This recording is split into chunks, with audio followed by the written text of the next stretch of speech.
Olá, bom dia, bom dia. Eu sou a professora Teare Ferreira e o assunto de hoje é o relevo e as suas formas.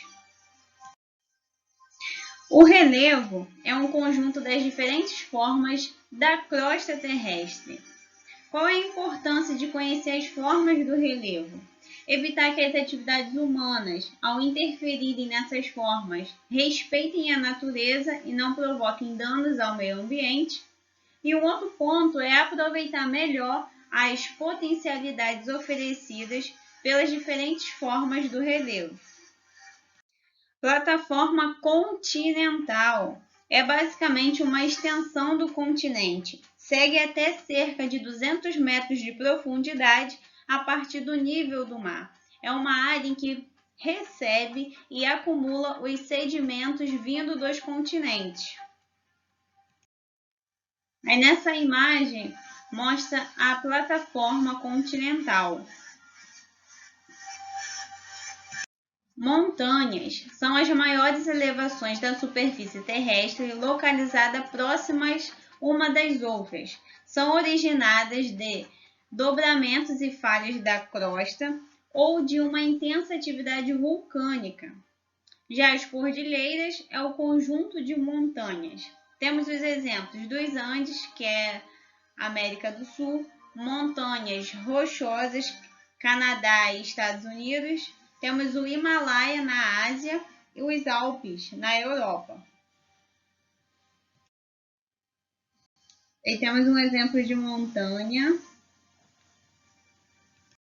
Montanhas, também chamada de falha distintiva, ocorre quando o bloco deslocado posiciona-se abaixo do plano de falha. Conforme podemos observar na imagem, o bloco deslocado desce em relação ao plano original, o que é causado pela tensão negativa provocada pelas forças internas de transformação do relevo. Temos também a falha transcorrente, também chamada de falha horizontal. Ocorre quando há deslocamento no plano horizontal entre os dois blocos, sendo mais comum em zonas de encontro entre duas placas tectônicas, quando essas também se movimentam horizontalmente. Assim, cada bloco sofre com um tipo de força diferente e apresenta deslocamentos distintos. Já a falha inversa ou de empurrão manifesta-se de forma oposta ao tipo de falha normal, com o bloco deslocado movimentando-se acima do plano original.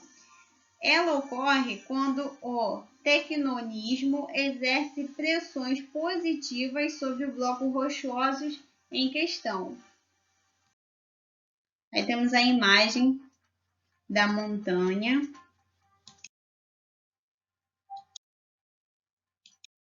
Planaltos são superfícies irregulares com altitudes acima de 300 metros, geralmente onduladas, que resultam do trabalho de erosão sobre rochas magmáticas, cristalinas e sedimentares. Sofrem mais processos de erosão do que de construção. Podem ser de dois tipos. Chapadas são formas com escarpas, queda muito acentuada do relevo, e topo plano. Morros são formas arredondadas e pouco elevadas. Aí temos aí a imagem do Planalto. Serras são superfícies alagadas com topo irregulares, muitas vezes isolados. Geralmente são um conjunto de montanhas antigas que foram desgastadas. Aí um exemplo das serras.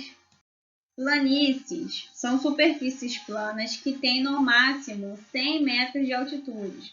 Os processos de deposição superam os de desgaste.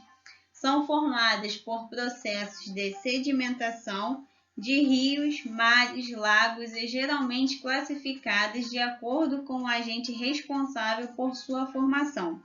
Aí temos alguns exemplos.